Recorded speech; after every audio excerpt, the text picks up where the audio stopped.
The ultrasound gel felt icy against Emma's swollen belly, but nothing compared to the chill that ran down Jack's spine when Dr. Collins glanced at the screen, and then at him with an expression that made his stomach twist. Jack had been to enough of these scans to know that look wasn't standard procedure.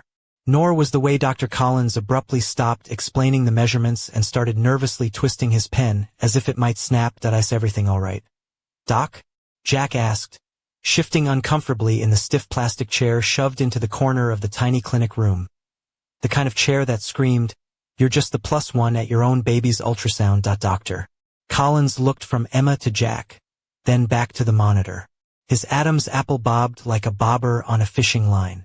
"Mr. Dawson, could you give us a moment?" His voice was barely above a whisper. Emma's perfectly arched eyebrows lifted in concern. Even 7 months pregnant, she looked like she'd stepped off a fashion shoot, sporting sleek black maternity leggings that hugged her toned legs, paired with a snug white tank top that emphasized the curve of her belly. Her rose gold pendant glimmered softly against her smooth skin, and her hair was pulled back into a neat ponytail, strands framing her face just so. She had the kind of look that made it clear she could conquer a marathon or, at the very least, a Pilates class without breaking a sweat. "What's wrong? Is the baby okay?" "The baby's fine," Dr. Collins said too quickly. "I just need to discuss some technical details with your husband." Jack felt his heart drop to his sneakers. Technical details was code for your life is about to get a rewrite. Emma gathered her designer maternity jacket, a sleek navy number that made her look like she was ready to head straight to a business meeting rather than a prenatal checkup. She gave Jack a look that could freeze lava.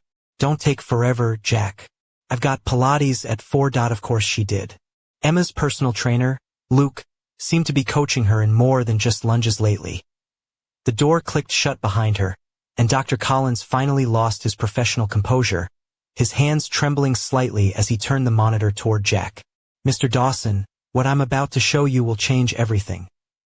Jack stared at the grainy image of 2 tiny shapes floating in the black and white void. Twins? Emma had been carrying twins all along, without telling him. Do you see the difference in bone density here? Dr. Collins traced a shaky finger across the screen. "And the facial structures." Jack squinted at the blurry images, feeling like he was staring at an alien invasion map rather than an ultrasound. "I don't understand. What am I looking at?" Taking a deep breath, Dr. Collins said, "One of these babies isn't biologically yours." The words hit Jack like a bus full of shattered dreams. "What do you mean?" "The genetic markers, bone structure, development patterns. Mrs. Dawson is carrying twins fathered by 2 different men," Dr. Collins explained quietly. "It's called heteropaternal superfecundation. It's rare, but it happens when a woman ovulates multiple eggs and has relations with different partners within a short time frame." Jack blinked, trying to process the revelation. "So one baby's mine and the other isn't." Dr. Collins nodded gently. "I'm sorry, Jack. In my 15 years as an obstetrician, I've only seen this twice. The evidence is clear." Jack's hands started to tremble. Not the dramatic kind in movies, but the subtle kind when your world suddenly turns into quicksand. "Does Emma know?" "No. It wouldn't be obvious without medical training." Dr. Collins leaned back. "Have you noticed any changes in her behavior? Distance? Disinterest?" Jack chuckled bitterly. Distance? Emma had been treating him like an unpaid roommate for months, texting Luke more than talking to him, posting those Instagram live workout sessions that always ended with giggles at comments Jack wasn't allowed to see. "Yeah," Jack said finally. "You could say that." The doctor's expression hardened. "You need to protect yourself. Go home. Pack a bag. File for divorce. Today." Jack stood on unsteady legs. "Today? Now. The sooner, the better. Emotionally, legally, financially, you need to get ahead of this." "What do I tell Emma?" "Nothing yet.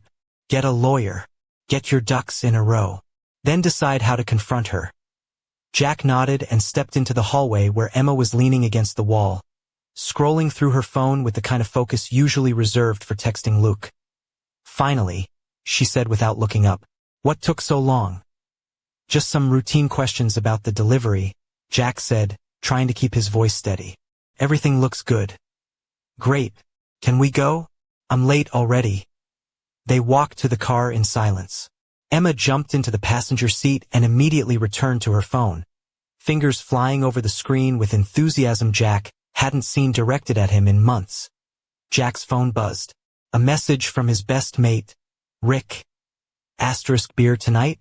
You sound like you need it. * had his impending meltdown been that obvious? He glanced at Emma, now taking selfies in the rearview mirror, probably for her Instagram story about her amazing pregnancy journey. A journey that apparently included detours to someone else's bed. Jack sighed.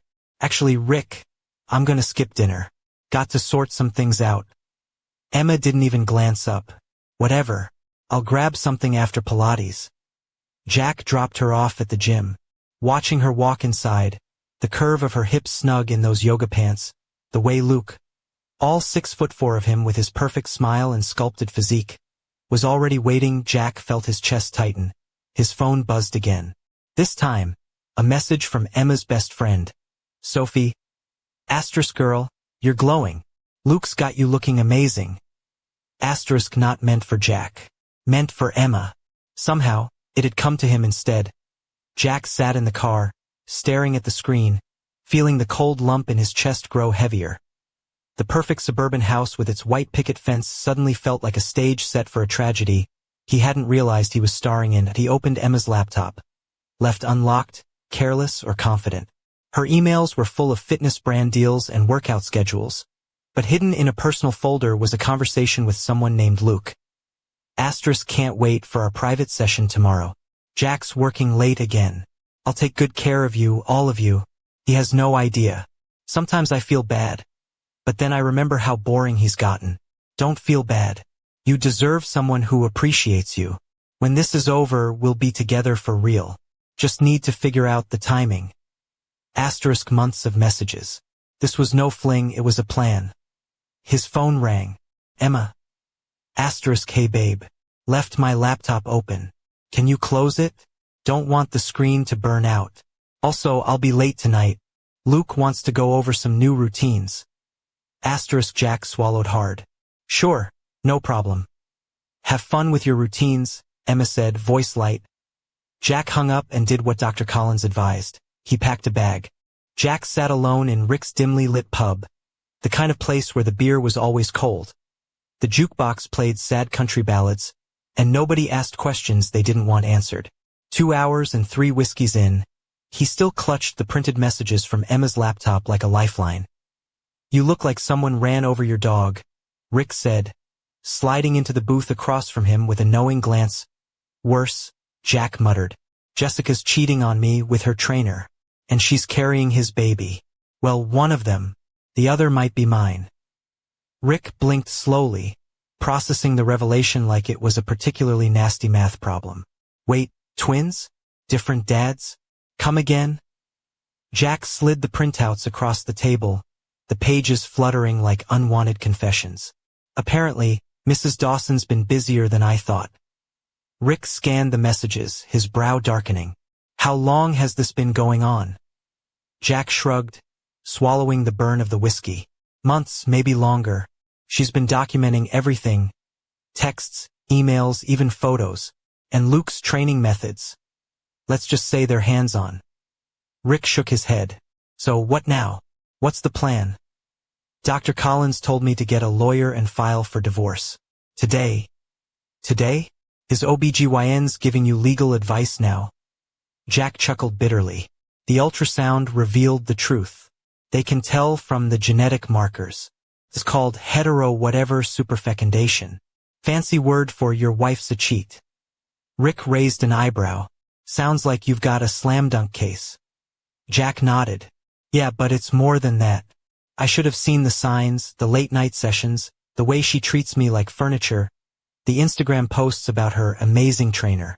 Look at this. Jack pulled out his phone and showed Rick Emma's Instagram feed. 57 posts in the last month. 0 included him. Half featured Luke. Rick scrolled. 0. Not even a thanks hubby shout-out. Not one. And Luke's in half of them. Working hard with my incredible trainer. Feeling stronger than ever, thanks to Luke. It's like I don't exist. Jack's phone buzzed again. A text from Emma. Asterisk gonna be late tonight. Don't wait up. Asterisk Rick sighed. Where do you think they're going after the gym? Jack shook his head. Don't want to know. Actually, that's a lie. I want to know everything. Rick signaled the bartender for another round. Listen, mate, I've seen guys go through divorces. The ones who survive focus forward, not backward. Easy for you to say. Your wife didn't carry another man's child while telling you she was starting a family. True. But she did clean out our joint account and move to Florida with her yoga instructor. And I learned something important. Revenge is best served smart. Jack raised an eyebrow. Smart? Yeah.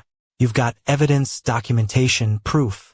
In this state, that matters, affects alimony, asset division, everything. So what are you saying? Don't just get mad. Get even. But do it legally and do it smart. The next morning, Jack called in sick and headed to the law offices of Grant and Associates. Miss Grant was everything he wanted. Sharp. No nonsense. With zero sympathy for cheating spouses. Mr. Dawson, she said, reviewing his evidence, this is one of the clearest adultery cases I've seen in years. The text messages alone are damning, but combined with the medical evidence. Jack leaned forward. What kind of settlement am I looking at? In Illinois, adultery is grounds for divorce and can significantly impact asset division. Given your wife's infidelity and pregnancy, you're in a very strong position. And the babies. The one biologically yours, you'll have parental rights and responsibilities. The other? More complicated. But you likely won't be financially responsible for a child that isn't yours. Jack signed the retainer and stepped out feeling a flicker of hope for the first time in months. But first, he had a stop to make. The gym was unusually busy for a Tuesday afternoon. Across the room, Emma was working with Luke in the free weights section, his hands resting a little too possessively on her waist. Their eyes locked in a way that made Jack feel like an outsider in his own marriage. He caught Emma's gaze. Jack, what are you doing here? Just in the neighborhood. Thought I'd check on your training, Jack said, voice steady despite the heat rising in his chest. Luke straightened, towering over Jack. Emma's doing great. Really pushing herself. Jack looked Luke in the eye. I've heard a lot about your training methods online. Luke's eyes flickered dangerously. Oh yeah? From who? Oh, just social media. People talk. Emma stepped between them, her voice cool. Jack, what's going on? You're acting weird. Am I? Maybe I'm just excited about the twins. Emma's face paled. Twins? Yeah. Dr. Collins told me yesterday. Luke's confident facade cracked into panic. Wait, Emma didn't tell you about the twins? There are some genetic variations, but it's normal. Emma grabbed Jack's arm. Can we talk privately? Actually, I can't stay. Lawyer meeting. But Luke, we'll be seeing more of each other soon. You're going to be in our lives a long time. Jack walked away, leaving them like deer caught in headlights. As he reached the door, he heard Emma's voice, sharp and panicked. What did he mean by genetic variations? Jack smiled for the first time in weeks. That night, alone in his cramped apartment, Jack's phone exploded with calls and texts from Emma, Luke, and even Sophie. He ignored them all. Instead, he opened his laptop and started planting seeds of doubt on Emma's Instagram. Anonymous comments hinting at a scandal behind the perfect posts. Within hours, others joined in. The cracks in Emma's flawless facade were beginning to show. A text from Emma finally came through. Jack, we need to talk. Jack replied, cold. I'm exactly where I need to be. How was your training session? Don't play games. What did you mean about genetic variations? I think you know. There was a long pause. Jack, I can explain. Can you? Because I want to hear how you planned this for months. It's not like that. I never wanted to hurt you. Jack's voice was hard. I've seen the messages, all of them. You lied, cheated, planned to pass off another man's baby as mine. It's not true. Someone's adding fake messages. Jack hung up, his blood boiling. Tomorrow, the real fun begins. Jack sat stiffly in the sleek leather chair of Grant and Associates. The divorce papers spread out like battle plans across the polished oak desk. Miss Grant adjusted her glasses, her sharp eyes scanning the documents with a practiced gaze. Your wife's attorney called this morning, she said, Voice clipped. Emma wants to discuss settlement terms. Jack raised an eyebrow. Already? I just filed yesterday. In cases like this, word travels fast. Especially with documented adultery and questionable paternity. She leaned back, steepling her fingers. Her lawyer, Nathan Price, has a reputation for being aggressive. But your evidence is overwhelming. Jack picked up one of the incriminating photos, a candid shot of Emma and Luke in what was clearly a hotel room, their expressions smug and satisfied. So, what's her offer? Miss Grant smirked. She wants to keep the house, the cars, and half your retirement savings. In exchange, she wants a quick, quiet divorce. Jack laughed bitterly.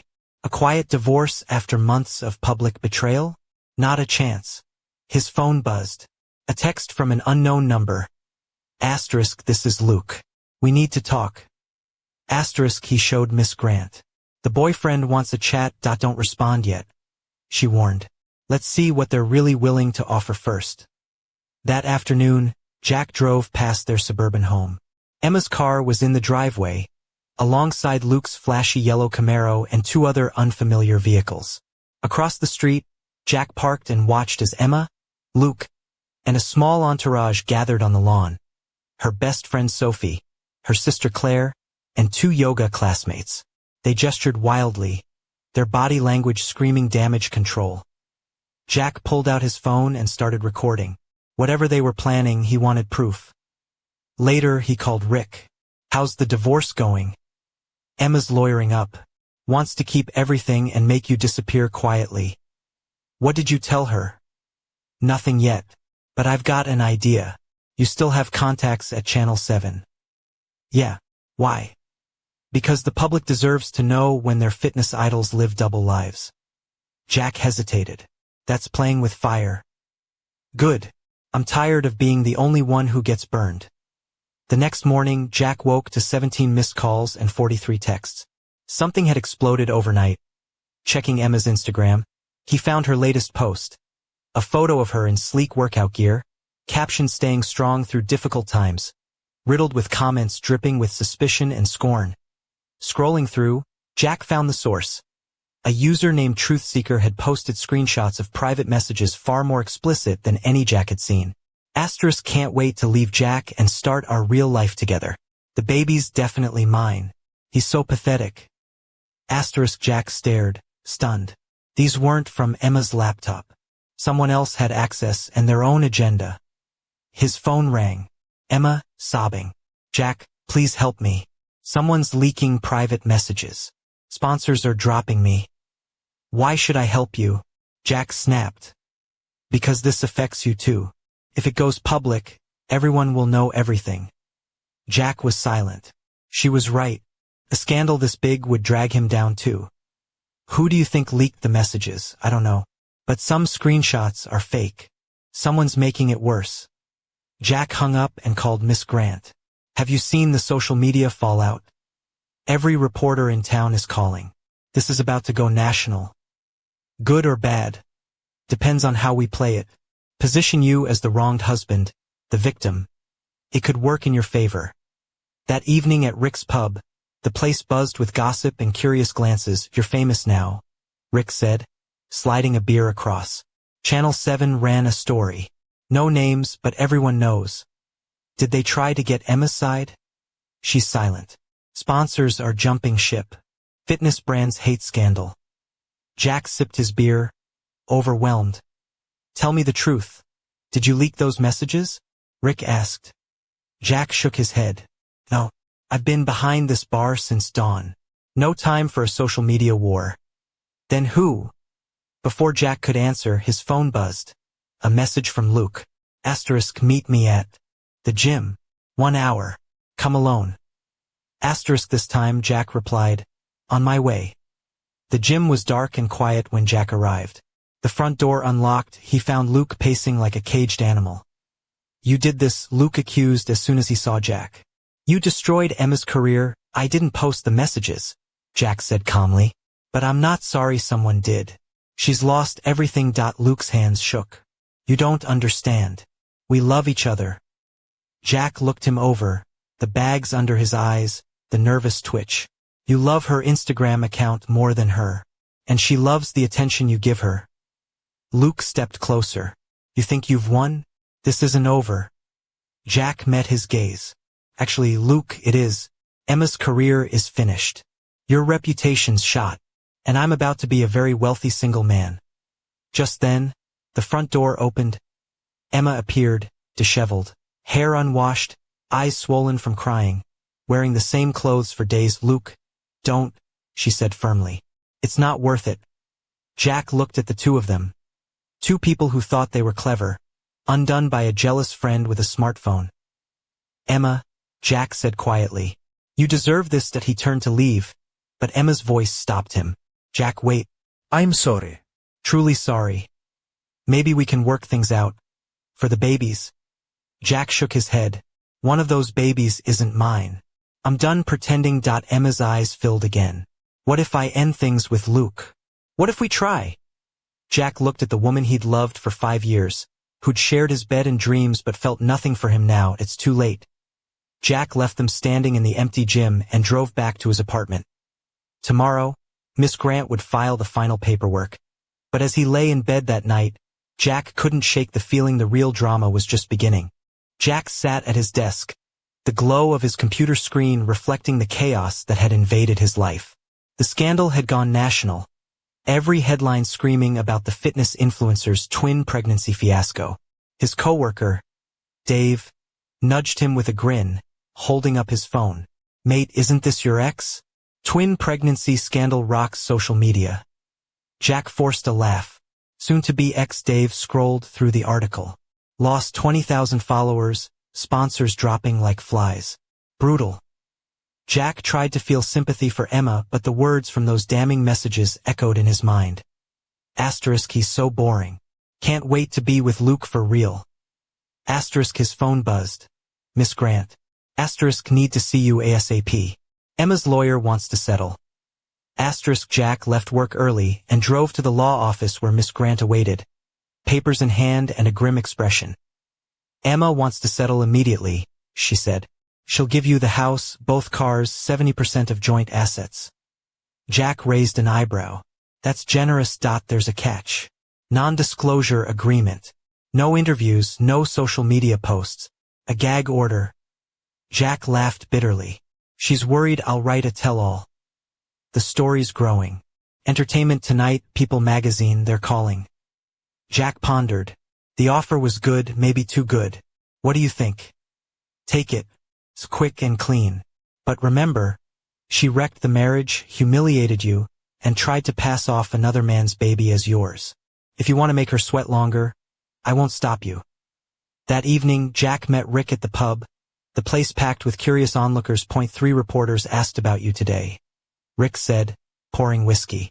And 2 women slipped me their numbers. Jack smirked. Being the wronged husband has perks. Enjoy it while it lasts. In a month, everyone will move on. Jack's phone chimed. A Facebook message from Jennifer Walsh, his high school crush. Asterisk, hi Jack. I heard about everything. Your wife didn't deserve you. Coffee sometime? Asterisk, Jack showed Rick. Homecoming queen asking me out. Life's funny. Suddenly, news alert. Emma Dawson hospitalized after stress-related incident. Jack's stomach dropped. Rick, look. Crap. What happened? Stress from the scandal. Contractions too early. Doctors worried.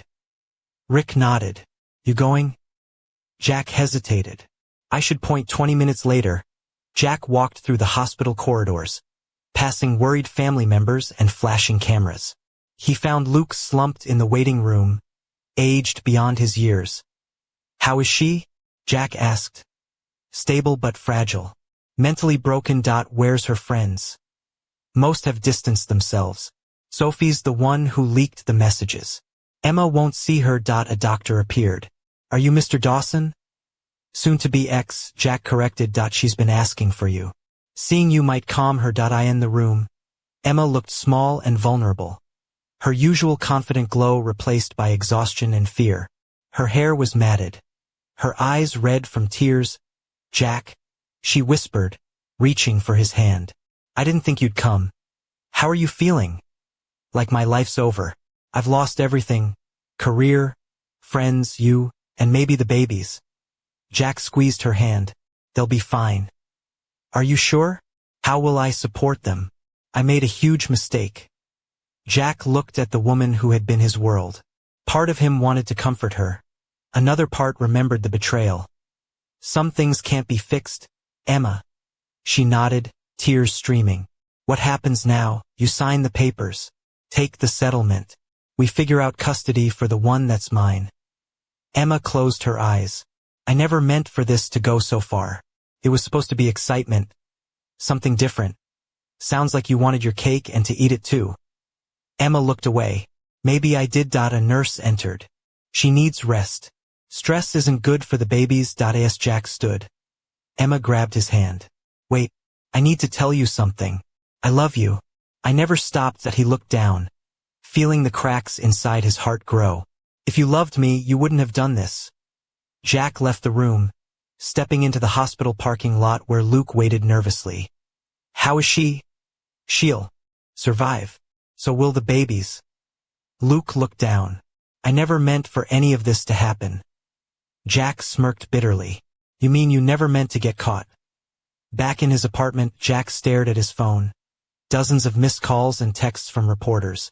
For the first time in weeks, he felt a strange peace. Tomorrow, the divorce papers would be signed.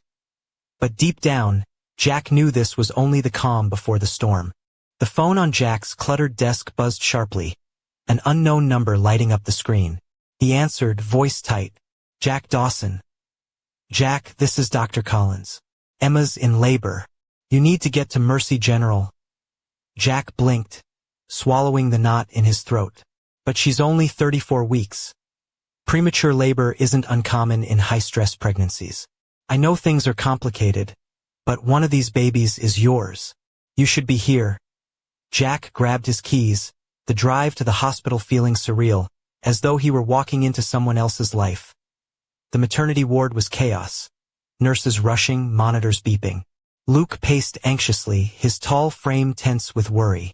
Both sets of grandparents milled about, despite no calls having been made. Emma's mother, Carol, spotted Jack and hurried over. Thank God you're here. Emma's been asking for you. She's scared. Jack nodded, heart pounding. I in the delivery room. Emma looked drained, shadows under her eyes, far from the strong fitness influencer everyone knew. Jack took her hand. I'm here. She squeezed back. I'm scared. Before he could answer, Dr. Collins appeared. We're ready to move to delivery. Jack, I need to speak with you. They stepped into the hallway. Premature twins, complicated pregnancy, high stress. There could be complications, low birth weight, breathing issues, developmental delays. And with the paternity situation, Jack's stomach twisted. We'll do DNA tests after delivery. It's better to be prepared. 4 hours blurred past in a whirlwind of medical staff and whispered prayers. Emma delivered 2 babies. A pale-haired boy and a dark-eyed girl. Dr.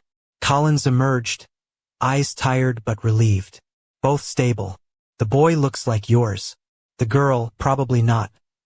Jack nodded, the weight of inevitability settling over him. I in the nursery. 2 tiny lives lay in incubators. The boy, Matthew, had Jack's dark hair and pale skin. The girl, Zoe, had Luke's features. Jack whispered, they're perfect. Emma wheeled in, exhausted but relieved. What do you think? Jack smiled faintly. We can be happy they're okay. For now. She nodded, tears in her eyes. We need to talk. Custody, support, the future. Jack glanced at Luke, standing nervously in the doorway. We figure it out. Together. But the calm was fragile.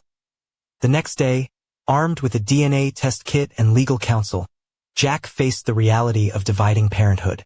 Emma, fragile but determined, promised cooperation.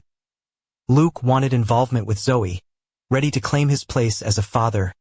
Jack, carrying the weight of betrayal and responsibility, knew the road ahead would be complicated. Then, a message from Miss Grant. *DNA results are in. Come to my office. Jack's heart pounded as he entered her office.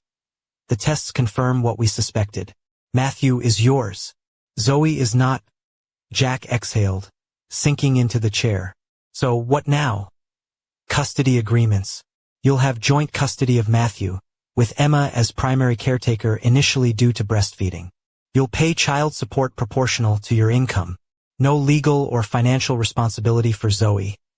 And Emma? Not your concern anymore. She'll likely need public assistance until she rebuilds her career. Jack thought of Emma in the hospital, holding Matthew, lost but hopeful. That I want full custody, he declared. Miss Grant raised an eyebrow. That's a big step. I want Matthew to grow up away from chaos. I can provide stability. After hours of negotiation and tearful conversations, Emma agreed to visitation rights. Jack became a single father. Months later, as Matthew took his first unsteady steps, Jack's phone rang. Jack, I need a favor. It was Emma, pleading for a chance to join a comeback interview about their tangled lives. Jack hesitated but agreed, knowing the story wasn't over. The interview would reveal truths, regrets, and the messy reality behind the headlines. But beneath it all, Jack held onto one hope. That somehow, amidst the wreckage, they could find a way forward, for the children, if not for themselves.